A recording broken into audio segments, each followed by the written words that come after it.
Assalamualaikum warahmatullahi wabarakatuh dan salam sejahtera. Ulasan saya pada hari ini, hari Isnin 21 hari bulan Ogos 2023 adalah secara khusus dengan satu laporan berkaitan tularan satu memo dalaman Pejabat Peguam Negara yang bertarikh 10 hari bulan September 2019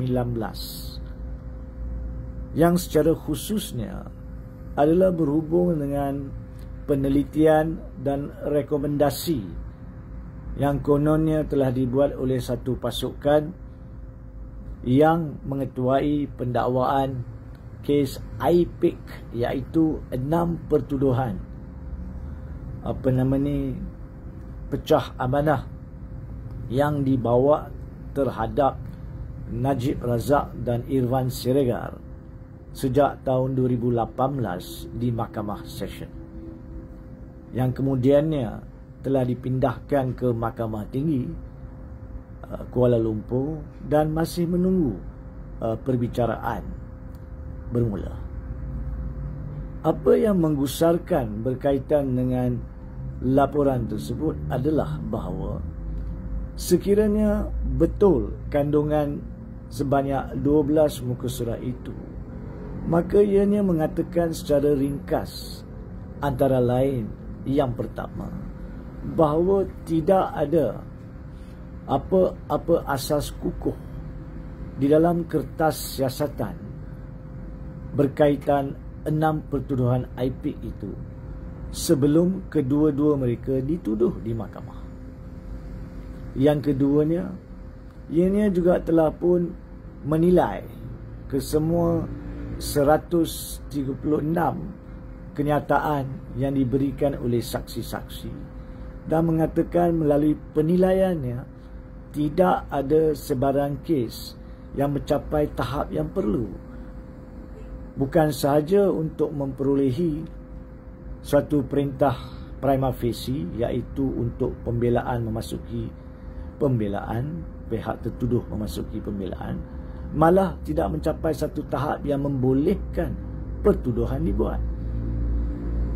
Dan rekomendasi itu, jika telah dimajukan pada 10 hari bulan September 2019 itu, telah seterusnya yang ketiga meminta arahan lanjut daripada Peguam Negara pada ketika itu, iaitu Tommy Thomas, berkaitan dengan hasrat sama ada untuk meneruskan ataupun menggugurkan kesemua 6 pertuduhan terhadap kedua-dua tertuduh, iaitu Najib Razak dan Irwan Siregar. Pertama sekali, konsep kedaulatan undang-undang bermaksud pertuduhan jenayah cuma boleh dibawa terhadap mana-mana tertuduh sekiranya mencapai satu tahap minima yang perlu untuk dituduh dan dengan keyakinan ianya boleh membawa kepada keputusan terdapat kes prima facie. Itu yang pertama. Yang keduanya, tanpa mengambil kira siapa sekalipun yang dituduh, keputusan dan standard membuat keputusan pertuduhan ini wajar pada setiap masa diletakkan di tahap yang tertinggi. Dalam erti kata lain, pertuduhan tidak boleh mengenepikan keperluan tahap minima yang perlu itu. Oleh itu, pendedahan yang berlaku sejak minggu lalu berkaitan dengan kononnya kewujudan memo ini sememangnya mempunyai kesan yang berat dari sudut kedaulatan undang-undang kepada konsep bahawa seseorang itu adalah tidak bersalah sehingga didapati bersalah oleh mahkamah dan tidak seharusnya dibawa ke mahkamah sekiranya tidak ada bukti yang mencukupi untuk membawanya ke mahkamah. Saya difahamkan bahawa pada 17 hari bulan Ogos 2023, Peguam Negara telah pun membuat satu kenyataan bahawa beliau sedang menyiasat pembocoran memo tersebut. Bagi saya terdapat dua perkara yang berbeza yang sama penting. Yang pertamanya memang betul. Bagaimanakah dokumen dalaman yang bersabit dengan kes pertuduhan di jenayah yang sepatutnya terlibat sebagai satu dokumen di bawah Akta Rahsia Rasmi boleh terdedah.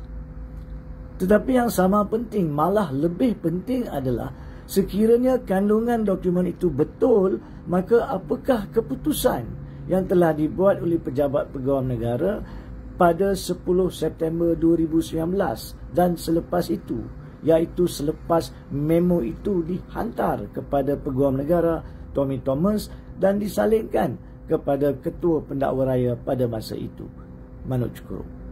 Apakah keputusan yang telah dibuat? Kerana menyiasat pembocoran itu suatu perkara yang perlu berkaitan dengan jenayah OSA. Tetapi penyiasatan berkaitan dengan kandungan memo tersebut adalah satu perkara yang perlu untuk menidakkan kezaliman, untuk menidakkan kemungkinan konsep kedaulatan undang-undang tanpa mengambil kira siapa yang dituduh. Jangan kita lupa bahawa Najib Razak telah sebelum ini menghadapi 4 set pertuduhan jenayah. Yang pertamanya SRC, di mana beliau telah pun didapati bersalah oleh 3 mahkamah dan akhir sekali oleh Mahkamah Persekutuan selepas semakan pada 23 Ogos 2022 dan sedang menghadapi hukuman di penjara berkaitan dengan pertuduhan itu. Yang keduanya, beliau telah pun melalui perbicaraan tentang salah ubah laporan audit negara yang sememangnya telah pun mahkamah pada Mac tahun 2023, secara khususnya 3 hari bulan Mac 2023, membebaskan Najib Razak dan Arul Kandasamy daripada pertuduhan itu di hujung kes pendakwaan, kerana mahkamah mendapati bahawa pihak pendakwa raya telah gagal membuktikan satu kes prima facie. Set ketiga adalah pertuduhan berkaitan 1MDB, di mana ianya masih berjalan, masih di tahap kes pendakwaan. Dan yang set keempat adalah 3 baki pertuduhan amla di dalam kes SRC yang belum dibicarakan. So ini adalah set kelima. Dan untuk set kelima ini, kita tidak boleh sewenang-wenangnya menidakkan, mengenepikan keperluan konsep kedaulatan undang-undang, iaitu adakah di tahap pertuduhan pihak pendakwa raya yakin dan pasti terdapat sebab yang mencukupi untuk membawa Najib Razak dan Irwan Siregar ke mahkamah. Oleh itu, saya percaya sebagai pengamal undang-undang, saya sarankan kepada Peguam Negara Tan Sri Idrus Harun, selain daripada menyiasat kebocoran, beliau juga perlu menyiasat dan mengesahkan adakah kandungan memo tersebut itu betul. Adakah kandungan memo itu sememangnya dibuat oleh pegawai yang dipertugaskan pada masa itu, iaitu Ketua Pasukan Pendakwa Raya kes IPIC. Dan kalau betul itu adalah memo yang telah disediakan oleh beliau dan kandungan 12 muka surat itu pun adalah betul, maka adakah ianya disahkan melalui dokumen-dokumen dalam kertas siasatan yang ada di tangan pasukan IPIC sekarang?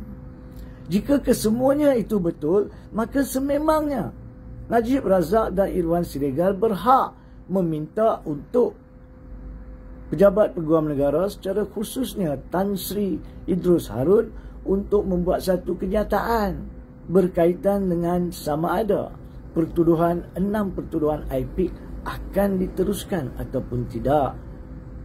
Akhir sekali, perkara ini jika pun tidak dibuat kenyataan yang betul dan wajar oleh Peguam Negara Idrus Harun, semestinya akan dibangkitkan di dalam perbicaraan semasa kes pendakwa raya. Kerana dokumen ini sudah tertular, maknanya pihak pembelaan Najib Razak dan Irwan Siregar akan menampilkan memo ini melalui saksi yang relevan, secara khususnya pegawai penyiasat, untuk mengesahkan. Kalau memo itu wujud dan betul ada dalam IP, kenapakah perbicaraan diteruskan? Dan daripada pihak pendakwa raya sekarang ini yang diterajui oleh Idrus Harun dimalukan ataupun ditempiaskan dengan tuduhan, membuat pertuduhan yang tidak wajar, sebaiknya beliau membuat keputusan berhubung dengan perkara ini yang telah diputuskan oleh Peguam Negara terdahulu, iaitu Tommy Thomas. Saya tidak ingin mendahului kenyataan Tan Sri Idrus Harun kerana beliau perlu mengkaji kandungan memo tersebut. Bukan soal mengkaji pendedahan atau pembocoran, itu soal lain seperti yang nyatakan tadi. Mengkaji kandungan memo ini, dan jika beliau berpuas hati semuanya afirmatif, maka sememangnya Najib dan Irwan Siregar berhak kepada apa yang mereka minta. Dan tindakan lanjut perlu dibuat selepas siasatan rapi, sama ada terdapat penyalahgunaan kuasa oleh pihak-pihak yang telah membawa pertuduhan tersebut. Undang-undang tidak mengambil pihak. Kedaulatan undang-undang tidak memangsakan sesiapa.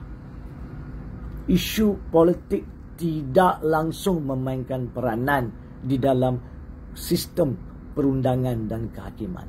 Dan inilah peluang terbaik untuk pasukan Peguam Negara sekarang menampilkan, menzahirkan perkara itu untuk menambah baik dan meyakinkan rakyat. Buat kenyataan berkaitan dengan kesahihan ataupun ketidakkesahihan kandungan memo dan ambil tindakan lanjut yang betul dan tepat. Sekian.